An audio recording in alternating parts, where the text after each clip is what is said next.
This is my favourite microphone stand in Glasgow anyway. Nice touch. Right guys, I've got 3 poems to do for you this evening. They've all been written the last couple of weeks. Every 3 months or so I seem to have a mental breakdown on the trains. I just get really pissed off. And that ScotRail is my nemesis. So this always comes out with little stories. Every single person in this first poem is true, every last one. Pong of chips, fugacious rhythms in headphones, syrupy energy drinks seep out the pores of young mums. Schoolgirls in grey pinafore uniforms talk in incomprehensible tongues. Teddy boy gnashes chewing gum. A cyclist infuriates everyone by standing at the doors while a nervous army recruit nibbles nails into stumps. 23, possibly 24. Film star kisses from the greasy couple with matching coffee cups and hazel breath, while kid Michael Hutchins backcombs his hair, too much in love with himself than anyone else. Behind a fortress of carrier bags, gypsy lady furtively takes pictures, toxin and voodoo beneath the nails of her fingers, while an old lady with a transgender cat pounced needlessly into a compact mirror. Half a suit circles races in newspapers. In the minds of gawking fitness neighbours, 2 young girls stretch their long limbs. Every inch of skin in the gym is chambered. Scottish loner murmurs nonsense. He thinks only he can hear. But the ticket inspector watches his reflection from the rear of a sweated carriage.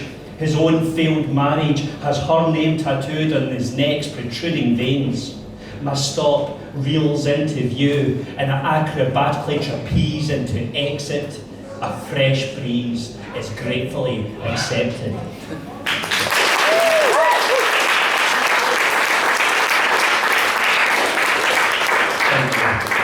When I was 11 years old, I went to Butlins and with the school, and my mum gave me a tenner, and I spent £7 of that on the wee coin slot machines.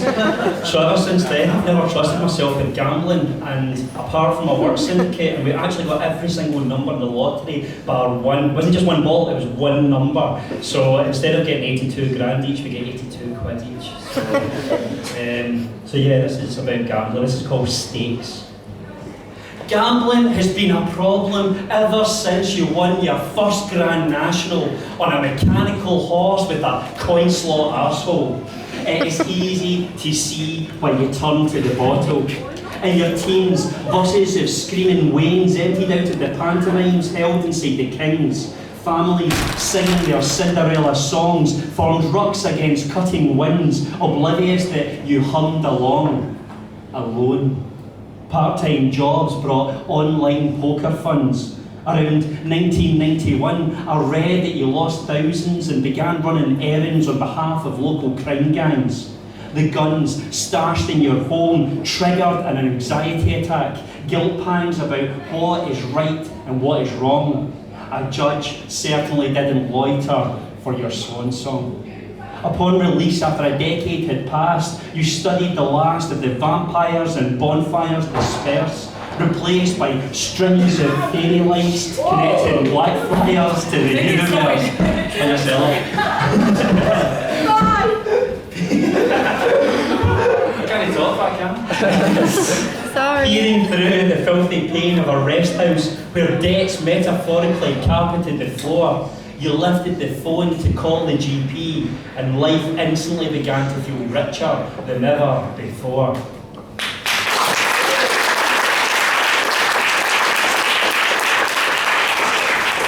Thank you, this is my last one. This is called Phobia. Fear has a lot to answer for. Sheep in the early morning fog reminded me of slogging through biology at school, germinating seeds inside petri dishes wadded with repulsive cotton wool, and carving up frogs like disposable cloths, stirred up anxieties by the bucketful. Eyes twitched as witch doctors diagnosed new symptoms. My parents thought I was stitching them up when I told them about my fear of chickens. That electrophobia was the correct term after they sought the precise definition. I never outgrew my fear of religion when exorcisms were so in favour. University education only contributed to suppress superstitions about the proportion of meat furnishing processed food's flavour.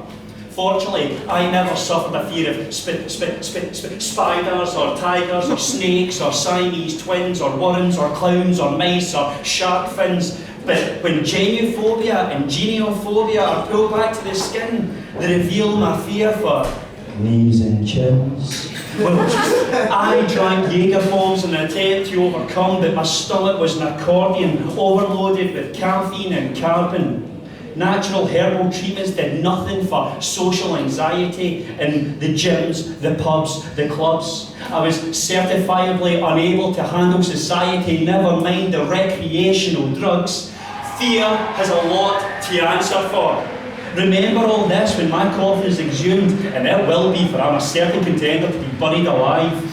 That when the students of anatomy probe every nook and cranny with pinpoint scrutiny, that since the discovery of the female womb, never a man has been born so inexplicably terrified of everything and everyone. Thank you.